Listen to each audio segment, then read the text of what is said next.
Hi, everyone. I'm Lisa Witherow, and this is the open office session for April. And I received some questions in advance that I will be going over. But if any of you have questions in between, if you have any burning questions that you want answered right off the bat, you can let me know. I am happy to expound on the questions or the topics that you have, if you have a topic that you're really interested in.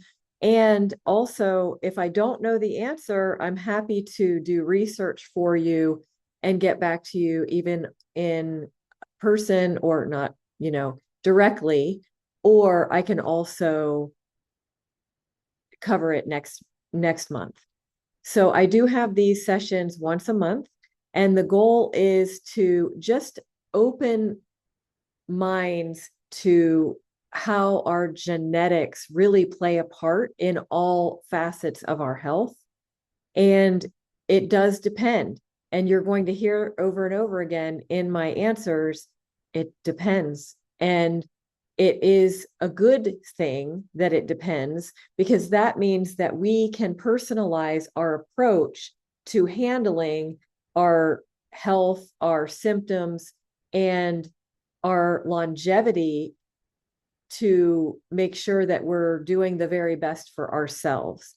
And it's just a huge opportunity that I really want everyone to open up to and embrace, because it can make the difference between a quality of life and suffering. So I definitely want to get started with these questions. We have quite a few. And again, if you have any questions that come up, just feel free to share those. You can put those in the comments, or you can wait. And if you want to raise your hand, or not even raise your hand, you can just speak up in between the questions.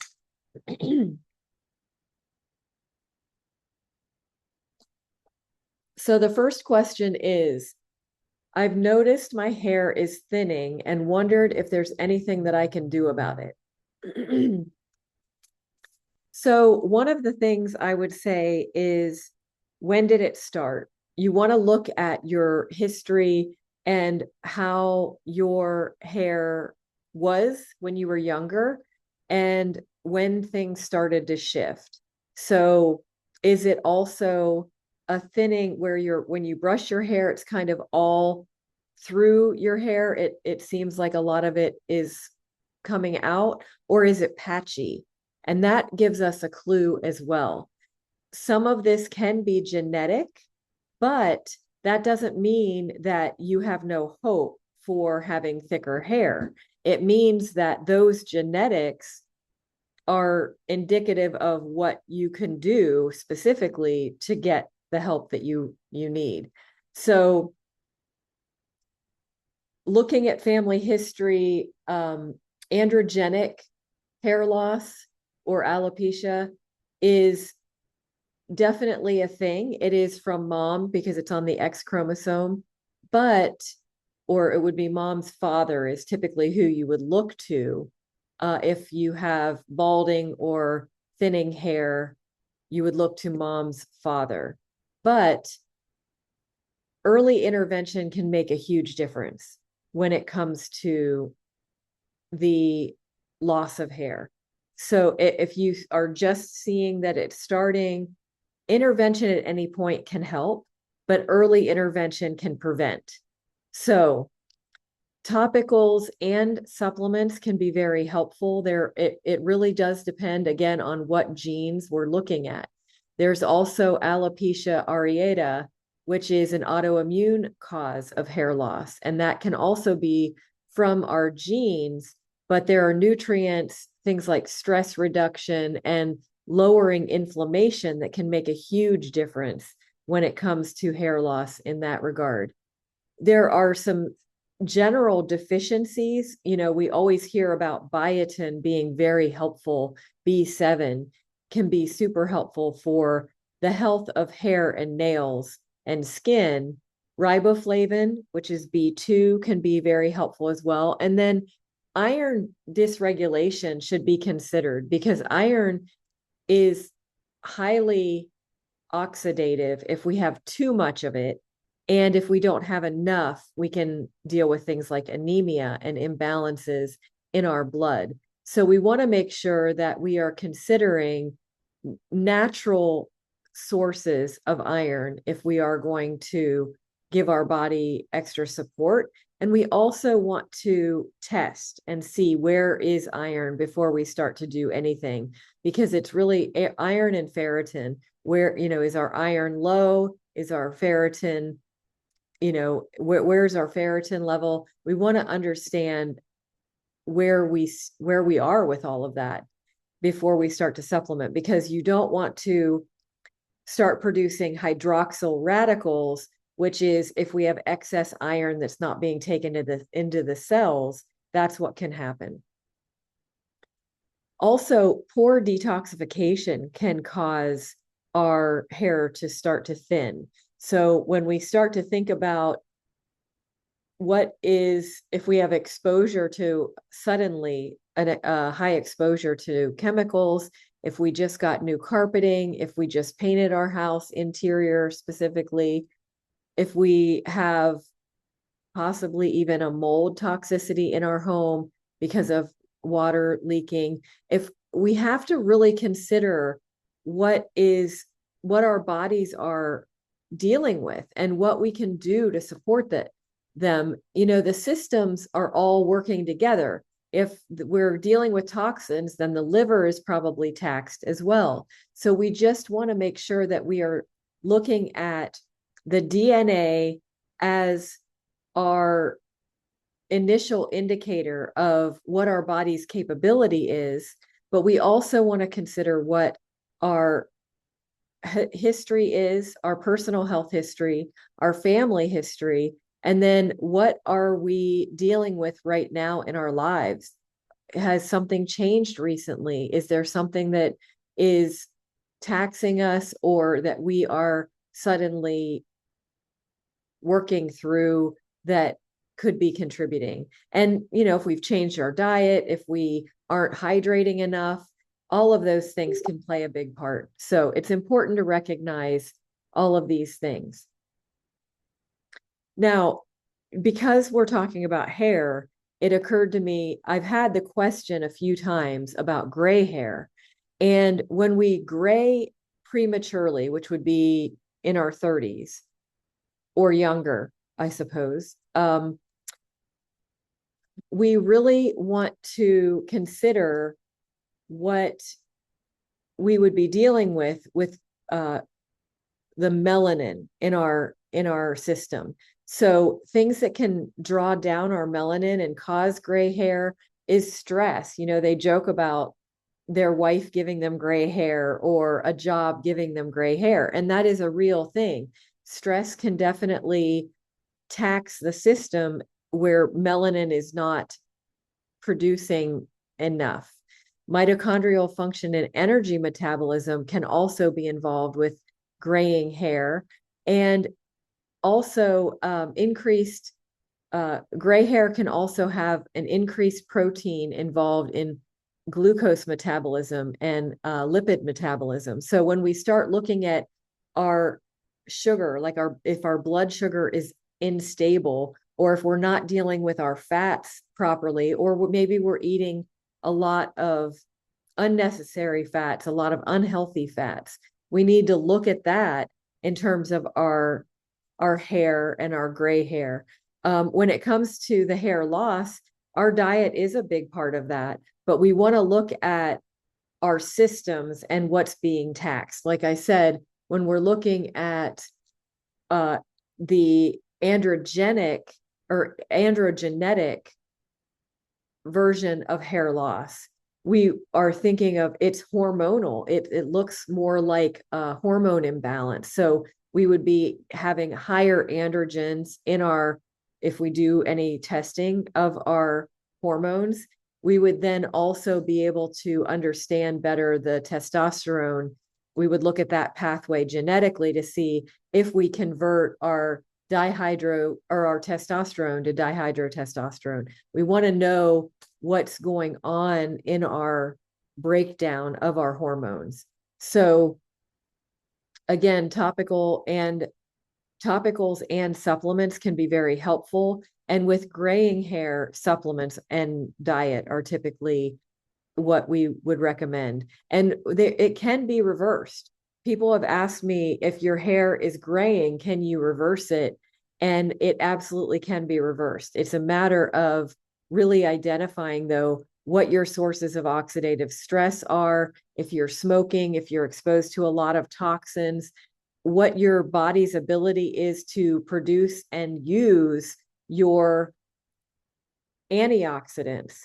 So when you have antioxidants like vitamin C, vitamin D, vitamin A, all of the antioxidants, we want to make sure that your body is able to utilize them. And we can look at your genetics to understand that and then better support your system if you aren't processing them. Now, sometimes you can get them from food. And then sometimes, because of the lack of utilization, you want to supplement because that's the most effective and efficient way to receive and get those levels up. When it comes to graying hair, also, hydrogen peroxide production and metabolism in the body is really important. So we want to look at the genetics around that process. We want to understand if you have inflammation increased by reactive oxygen species, or it could just be inflammation because of a poor diet. When we start looking at hydrogen peroxide and inflammation, what is our lifestyle? Are we drinking alcohol regularly? Are we exposed to secondhand smoke or smoking ourselves? We need to be able to understand the origin, what is promoting the hydrogen peroxide in our bodies. Because if you think about gray hair, okay, it's not going to hurt you, but it's a sign that there's too much oxidative stress in the system or not enough melanin. Again, there can be different causes, but stress can draw down the melanin because of the hydrogen peroxide and all of the things. And when you think about the contributors to disease, oxidative stress and inflammation are huge. We want to be able to recognize contributors to both of them and make sure that we are drawing down those sources in our lives so that we can live longer and healthier and maintain our function so that we don't have deterioration. Now, a less common cause of gray hair is thyroid imbalance and other hormones that are deficient. So just keeping in mind, again, whenever we're looking at a symptom or a change in our bodies, we want to look at when that happened. Have we changed something recently? Has something in our lives been turned upside down? We just kind of go with the flow, don't we? When things are going on in our lives, we just accept it or make the best of it. And that's great. But we want to be able to identify what's contributing to our health and what could be deteriorating it so that we can address it. Okay, so that is all about thinning hair and gray hair. Do anybody here have any questions that you want to share? You can share them in the comments, or you can certainly speak up on camera if you'd like. I do have, if you want to think about it, I do have some more questions that have been posed ahead of time, and I'm happy to share those. So this question is quite different. It's, I took antibiotics for an infection a few years ago. Could that still be affecting me? The short answer is yes, for sure. And it does it 10 years ago. It could be, and it could still be affecting, because our goal is certainly we want you to be healthy. So taking an antibiotic, if you absolutely need to, I can appreciate that you're painted into a corner sometimes, especially if you go to a hospital and they say that you have to have them because you're having surgery or some other procedure. or you might have an illness that they say can't be treated any other way. So I completely appreciate that sometimes they can't be avoided. What I would say though is we need to recognize our opportunity and responsibility to really give ourselves an opportunity to refresh our systems, rejuvenate our microbiome. Because when we're dealing with antibiotics, they're not selective, unfortunately. We can't take an antibiotic that just kills one particular bacterial strain. It really, in some cases, can wipe out all of our good bacteria as well. Sometimes it just diminishes it and lowers it to a point where we don't have as good of levels, but in a lot of cases, it's just super imbalanced, and we can then deal with a lot of challenges. Like there's a study that shows that even in childhood, if someone takes a lot of, it's not just one course of antibiotics, but if someone takes antibiotics regularly, they are more likely to experience things like eczema in adulthood. Because, and this is years later, it doesn't even present right away, but because there's no recovery I'm not saying it's not possible to recover, but it's that we don't make an effort to recover from the diminished levels of good bacteria in our digestive health. So we want to make sure that we are addressing that. Also, I've noticed people who take steroids or apply steroids topically, it can completely change your microbiome on your skin. So you want to make sure that you are really thinking through what your body needs and what is the origin of the problem. If it's eczema or if you have some sort of breakout, steroids is a temporary fix. So if it's absolutely critical and urgent that you take care of it right away, then that's the quick fix, but it's not going to address the root cause. That's why, and it has a lot of side effects. It's like steroids can only be taken, cortisone, and cortisol shots can only be taken so many times, and then they cut you off because it damages your system so much. So you want to make sure that you're thinking through when you're using certain things like that, and making sure that you are getting to the root cause. And looking at your genetics can help you do that. Looking at your family history and understanding what is the terrain that I'm currently presenting to my body, and are there opportunities I could take probiotics, eat probiotic foods, have fermented foods, and other sources of support for my body to regain that balance and that diversity that we're looking for. And when we are looking at your genes, FUT2, FUT2 is a really important gene to look at when it comes to your microbiome stability, because if you are compromised in your FUT2 genes, there are multiple SNPs for FUT2 to look at, but you want to understand, if you do have that compromise, that taking bifidobacterium ongoing is pretty important, because that is not something, it's not a strain that your body is able to maintain when you have that variant. So it's a hint, again, what your body can do and what its capability is in terms of your digestive health and your microbiome diversity. So really important. And then when you think about your antibiotics, there are also certain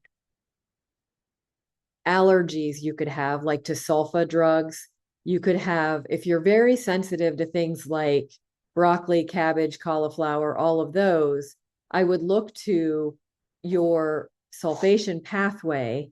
But also, if you have an allergy to sulfa drugs, you want to make sure that you know that ahead of time, because that could be really dangerous, especially if you're already compromised in a hospital setting and they don't know that you're allergic. It's super dangerous. You could die if you have an anaphylactic shock experience when you're already compromised. The other thing is that when you take antibiotics, I've had people say to me, I've never had kidney stones before, but now all of a sudden I'm presenting with these terrible symptoms of kidney stones. And your antibiotic intake can definitely cause that, because what we're looking at is, again, the gut microbiome is able to break down oxalate when it's balanced. There are certain strains of bacteria that break down oxalates, and we all are always getting oxalates through food. And so we want to make sure that we can break that down. If we look at ourselves genetically, we can see if we already have a genetic challenge with breaking down oxalates. And then it's even more critical that we have that balance of our microbiome to compensate. But kidney stones are not fun for anyone. And we want to also keep in mind things like iced tea. If we are drinking iced tea with a lot of regularity, if we're doing things that we don't realize are contributing to oxalates and to just an imbalance of the microbiome in general, can cause issues. And kidney stones, like I said, it's like if you typically deal with a bout of kidney stones at a certain time of year, then we need to talk, because we can look at what changes in that season preceding. And that's usually where we find it. Like I said, iced tea, I found for one of my clients that was the culprit. So what we did was we switched from iced tea to lemonade, a natural lemonade with not using sugar, and not using artificial sweeteners either. But being able to sweeten it with a little bit of honey or maple syrup and give yourself the benefit of the lemon, which helps break down some of the, if you have any of the kidney stones developing. So that can really help.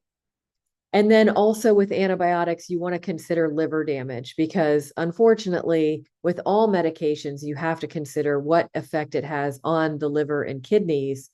And we want to make sure that we know what your health of your liver and kidneys are to begin with. Like, what is the health? What are the health factors that you're dealing with when we look at your genetics? If you're more likely to experience non-alcoholic fatty liver disease, we need to know that, because every little thing adds up to being an assault on the liver, which then the liver becomes congested and isn't able to sweep away the toxins that you need to be taken care of. And it also is difficult because when it's dealing with cholesterol and things like that, we need the liver to be efficient. And we want to make sure that we are not giving ourselves more than we can handle. So, okay, let's see.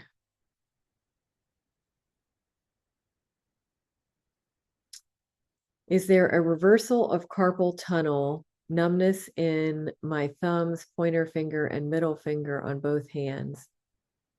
A few months. Yeah, it's interesting, because when we think of connective tissue with carpal tunnel, that's what I would look to from a genetic perspective. I would look at our, how regenerative is our connective tissue. Now, I also would caution you that, when we think of connective tissue, we often think of like collagen. We think of going directly to, consuming collagen. Be careful with that, because if you are sensitive to histamine, it can be not a fun experience, I have found. I have a few clients who jumped on that bandwagon and really suffered and didn't understand why. So we want to make sure that we are adding things in strategically. And so vitamin C would be a really good thing to consider. What vitamin C gives you the raw materials that are required for collagen, but not giving you something that's really high in histamine that's going to cause an issue. And, of course, when we were talking earlier about antioxidants, we want vitamin C to be available. Now, you don't have to take a really high dose. I would say taking 500 milligrams 3 or 4 times a day can give your body, because it is water soluble, a really good, consistent dosage. And you can take it with food so that you're absorbing it well. And that can make a pretty big difference. Now, I would get into more details of your genes to see, if you've had any other, like looking at your genes to understand your predisposition, but then also, have you had any other connective tissue issues, any joint pain, other than, in carpal tunnel and things like that, because it can definitely be resolved. It's a matter of really finding out what you are specifically dealing with. Okay, so let's see. Any other live questions? Okay, so I have one more question. I feel like I don't handle dairy well as I've gotten older. Why is that? Okay, so if you've done a DNA test, we can see if you have things like lactose intolerance. And what's funny is lactose intolerance is actually not a variant. It's that you don't have a variant. When you think of our evolution, we have evolved to take in dairy beyond our lactating or our time that we're actually, breastfed. So I think these are just estimates, but I think it's 90% of Americans, they say, that are Caucasian have the ability to process lactose. But when you look at an Asian population, 99% of them cannot. So when you think about the natural diet, it makes sense because there's not a lot of lactose in the diet in their culture. So we evolve, but what's really funny is we don't think about the fact that we're not meant to have dairy beyond childhood, infancy, really. So being able to identify where our sensitivities are and like what our capability is for breaking it down is helpful. And keep in mind, it doesn't mean you can never, ever have dairy again if you are struggling. What you want to be able to understand is what your microbiome is as well, because you have certain bacteria in your digestive tract, like lactobacillus, that can help break down lactose. So if you don't produce the lactase enzyme as an adult, you can get some support and eat some level of lactose.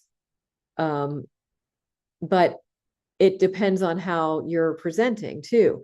If, like, for me, I get joint pain when I eat cheese or when I eat things with any dairy. And if it's just a small amount, I can handle it because I have a pretty good balance of microbiome, but I know my own body and I know what I can tolerate. And we also, it's so interesting because when we think about lactose, it's actually a compound sugar. So it's two sugar molecules that are stuck together. And when you have enough lactase enzyme in your body, it breaks those apart so that your body can use those for energy. And when you can't, then it becomes all gummed up, for lack of a better term. And so you want to be able to understand if you have enough lactase, and then what are your limits for taking in dairy, and making sure you really pay attention to that. And it can be a moving target because your microbiome can change a little bit. So if you really need that extra support, you can take enzymes as well when you eat foods. Like when I eat out and I don't know if I'm going to be exposed to gluten or lactose, I will add in some enzymes just to give myself some extra support. Also, milk allergy, we can look at the IgE related genes to see if there's a food allergy involved. When there's immune regulation that's altered, it can definitely present as allergies. And also, the way that the products are produced now, it's like the proteins are heated when they are pasteurizing, and heated to a certain level that changes the proteins. So now we're seeing in infants and children more allergens, and it's not necessarily genetic, but like their parents aren't presenting with these allergens, but the children are. So we have to appreciate how things are being changed. Also, there are additives like silicone dioxide, titanium dioxide, microplastics, and nanoplastics that are found in milk and other dairy products. And then emulsifiers are used. And that can change our intestinal barrier, the mucosal barrier, and that can result in more sensitivity. I'm not saying it would cause an allergy, but if you already have certain sensitivities, it could heighten that in that response. So A2 milk is something they've found is less reactive for a lot of people who present with milk allergies and sensitivities. So, that is pretty readily available in most stores. Again, when I talk about these different issues, I really feel it's important to stay focused on what you can do about it, and not just see it as this is just the way that it is. Like, I'm stuck, I can't eat any dairy.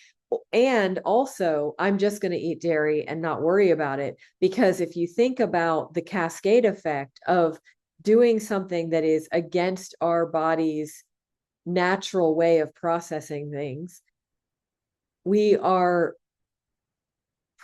we're basically perpetuating more inflammation and stressing the body, and it can really develop into more of a deeper issue, and may even be baiting some disease down the road, because if we're always experiencing inflammation, the body doesn't have a chance to recover, and our cells are taxed to such a degree that now things start to break apart.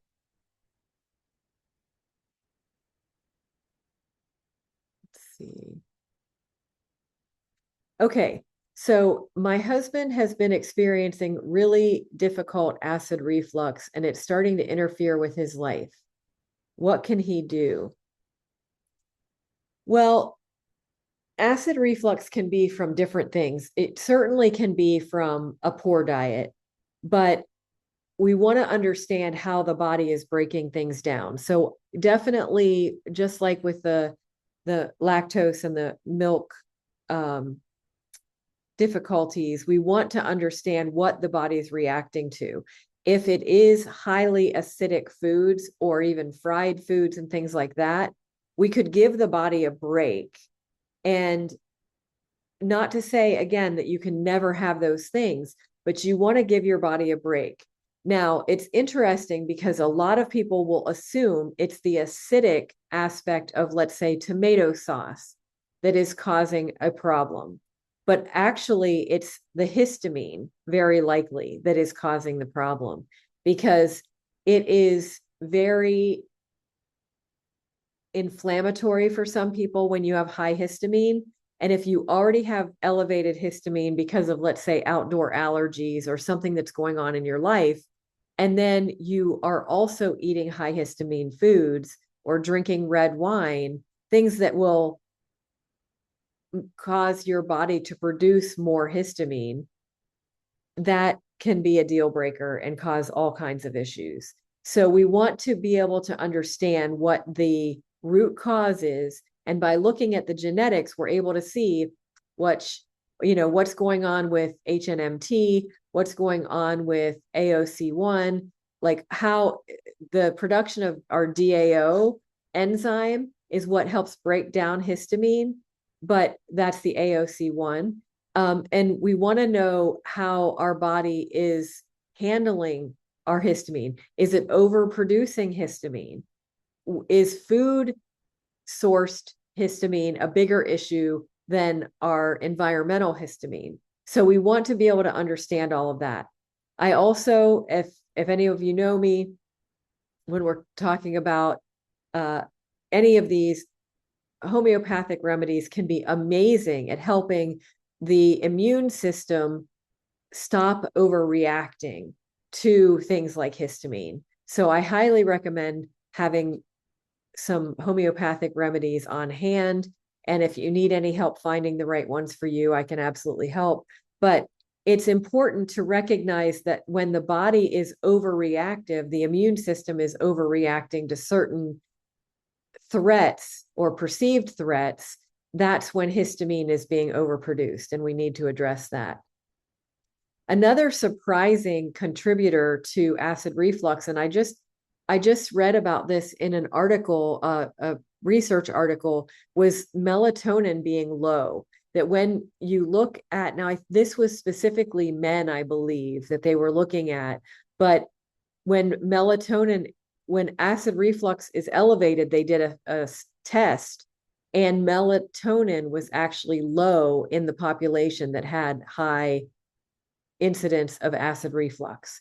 So it took, I think, about 8 weeks of using melatonin in addition to some of the other support for the acid, that they were able to completely resolve acid reflux. So that is something to keep in mind.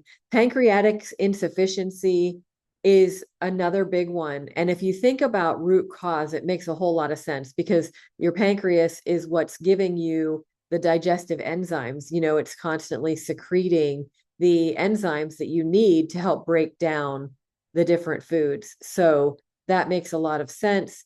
Looking at your genetics, your influx of toxins, viral infections, medications and alcohol, medications or alcohol, and even bacteria can affect the function of the pancreas. It can actually cause inflammation or pancreatitis, and that can reduce the ability to do its job for the pancreas. So we want to make sure that we are really looking at what we're doing to contribute to the problem or the solution, and make sure that we're not causing the inflammation and distracting the system from what it should be doing, and just kind of keeping it busy with, processing the medications and the alcohol. We want the pancreas to be producing enough enzymes to actually be supporting our digestion, and that acid reflux can then resolve.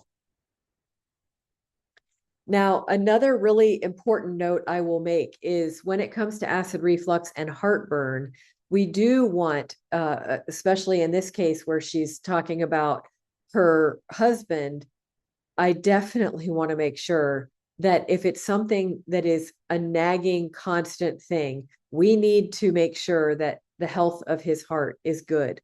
And because it is in this region, the pressure, the heartburn, all of that being in the heart, I personally have an experience with a gentleman. He was a friend of mine when I was in high school. He and his wife I lived with them, and he died at 36 years of age from a heart attack. He had an enlarged heart, and he had been complaining for probably 2 months about having acid reflux, indigestion, Oh, it's nothing. It's nothing. He kept taking all these antacids. Antacids don't do anything other than disable your digestion. They really do minimize your body's ability to utilize your nutrients because it's dumbing down your body's ability to digest. The enzymes are being completely destroyed. And so I understand temporarily needing maybe to give yourself a little bit of relief, but you have to get to the root cause and understanding what is causing it and what does my body actually need to efficiently break down the foods that I'm eating. What foods should I be eating? What can I avoid temporarily, which would be a better question than temporarily disconnecting your digestive function. We want to be able to make sure that we are doing everything that we can to give your body good nutrition and good support, even through incidents like this, where we're not just giving you a medication that's going to disable your body from receiving the nutrition. So that's really important. Now, when it comes to heart health, if there's radiating pain to the arm or the jaw, when you feel like you have acid reflux or heartburn, sweating or shortness of breath, you definitely need to go to an emergency room or talk to your physician immediately to just rule out that it would be any heart issue, because we do not want to belittle it and make light of it. As I have witnessed, it can be really very, very, very tragic. Okay, let's see. Okay, so I had a question and I'm still doing some research on it, but phytoestrogens, when we're thinking about phytoestrogens and basically getting from like soy and soy products, edamame, things like that, what level can our body handle? And it does depend very much on our genes. There are certain circumstances that it's probably wise to avoid it. If we are dealing with estrogen based cancers, or if we have a long history of estrogen linked cancers in our family, it's probably a good idea to minimize or avoid the phytoestrogens until you know your genetics and know that your body can utilize them appropriately, break them down. And also, when we think of any type of estrogen, we want to make sure when we have any excess that the body is able to eliminate those down the right pathway. The CYP genes that detoxify our system are also involved in helping our body eliminate certain metabolites like estrogen metabolites. So we want to make sure that we're able to do that. What I want to do is, I believe that that is a whole class in itself, because when we're talking about estrogen, phytoestrogens, we're talking about things like taking certain hormone replacement therapy, even when it's natural. We want to make sure that we're giving ourselves every benefit of knowing what is best for our bodies.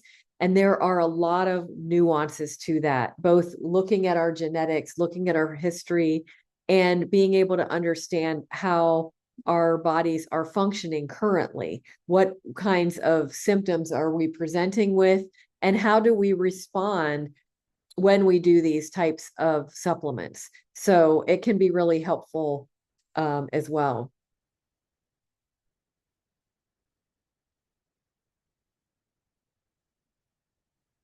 When it comes to cholesterol, we want to be able to understand genetically what our body's ability is to metabolize different fats. And we want to also be able to understand our liver function.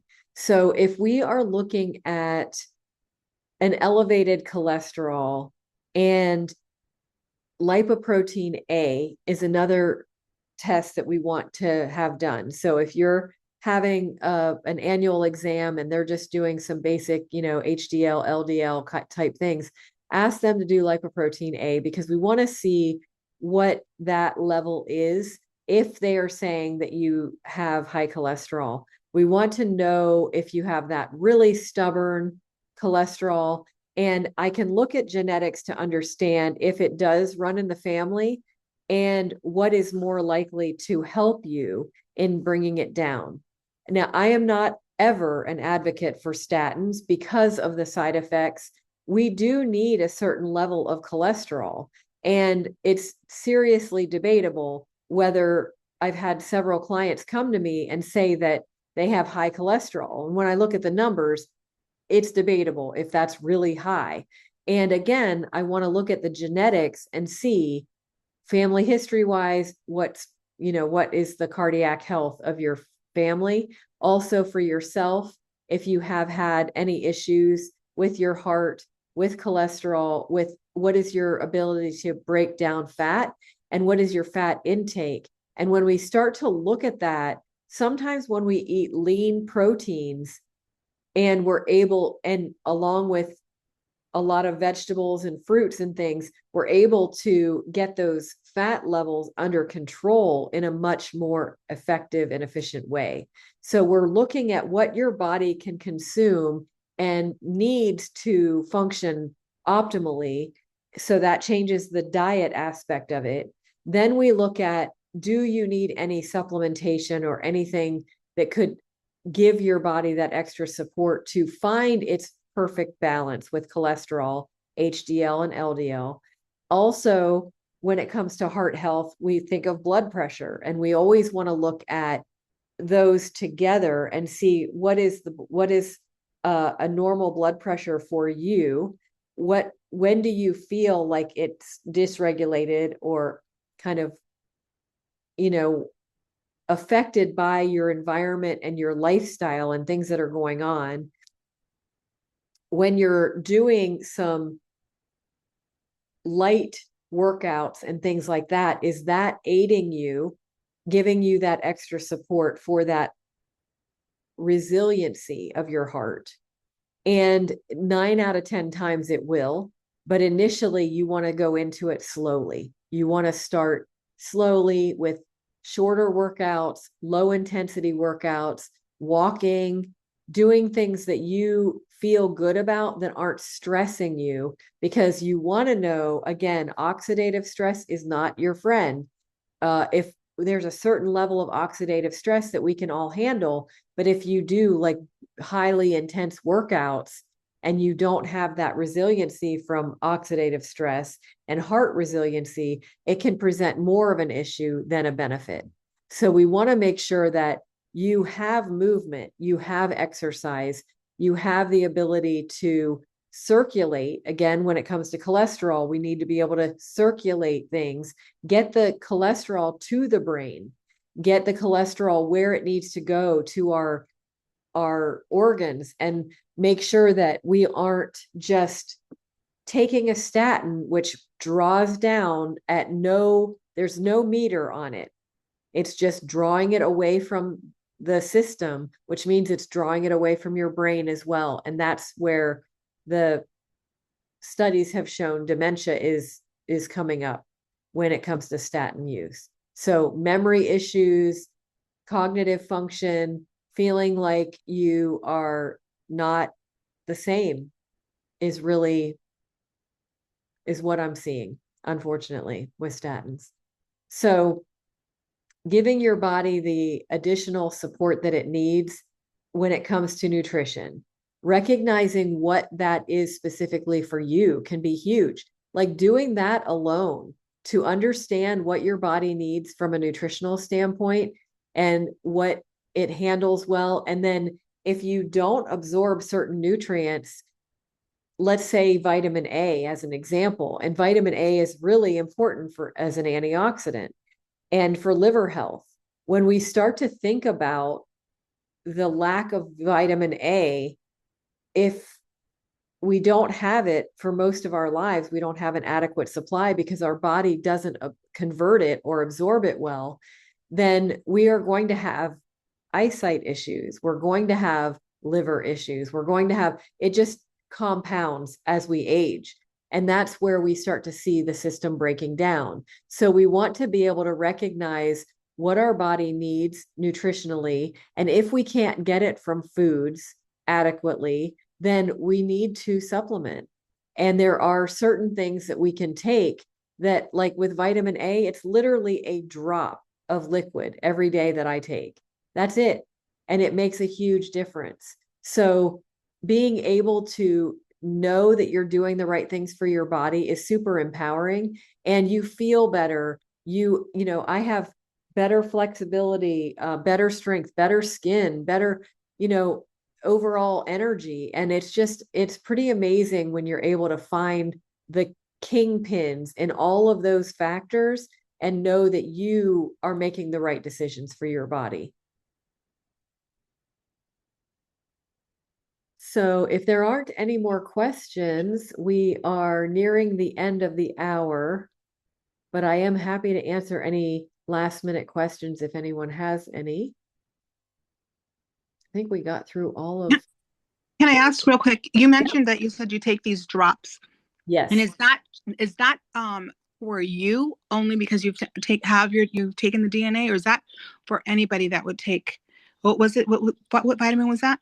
Yeah, so vitamin A, it A. would be dependent on individuals because a Mhm. lot of people are able to take, or excuse me, to get enough vitamin A from their food supply. So, like carrots, and you're getting a lot of vitamin A through vegetables if you're able to convert beta carotene to the retinol form, which is what our bodies really are able to absorb. But there's a conversion process. BCOM1 is the gene. And when that gene is compromised, it doesn't convert well from vegetables. So you can only get vitamin A from meat. And so I do eat meat, but I don't eat as much meat as I would need. And I could see where I was having low vitamin A levels. So that's what told me that I need to do that. And what's funny is, you think about all the expense of all these vitamins. I don't want to have to take them for the rest of my life. And oh my gosh, like I take literally one drop. I've had the bottle of my vitamin A for probably a year, and I'm not out yet. So it's things like that, being able to really understand your body and know what you need. And so, yes, unfortunately, if you don't have your genetics yet, it's something that you'd just be guessing. But it's a huge opportunity to, like, we can always talk, have a session and talk about, like, if you have any skin issues, if you have any things that are indicating that you might have low vitamin A. And people who eat a lot of carrots and get kind of orange and their skin gets a little orange, that's a sign you're not converting your vitamin A, because the beta carotene in it is not converting. So it has to go somewhere, and it goes to your skin, which is temporary, but sometimes shocking to people. So yeah, it's definitely something we can talk about with your situation and see if there's something that indicates that you need that vitamin A. And then of course, I'm always an advocate for doing the test because it's going to tell you so much more than just vitamin A. But and when we think about our antioxidants, vitamin C is another one I don't process well. So I take vitamin C every day. I used to only take it when I would get sick, or if I felt like I was around people that had been sick, then I would take vitamin C to help protect my system from and bolster my immune system. But now I take it regularly because I know that I don't process it well. So it's really empowering. You start to know those things. All right. Well, I really hope that this was helpful. I hope that you learn some things, and that maybe it brought up some additional questions. If you do have questions for the next time, I am happy to answer them. If you have any follow-ups to these answers that you want to discuss, we can always schedule an appointment. If you have other questions that come up through the month, you're welcome to send those questions to me, or you can jump on and ask me live next month. I do them the second Thursday of every month, and they're usually at 3 o'clock in the afternoon, Eastern Standard Time. And I'm really excited that there is such an interest in DNA health, because it really does give us an advantage when we know our genetics. Thank you so much, and I hope you have a great rest of the week.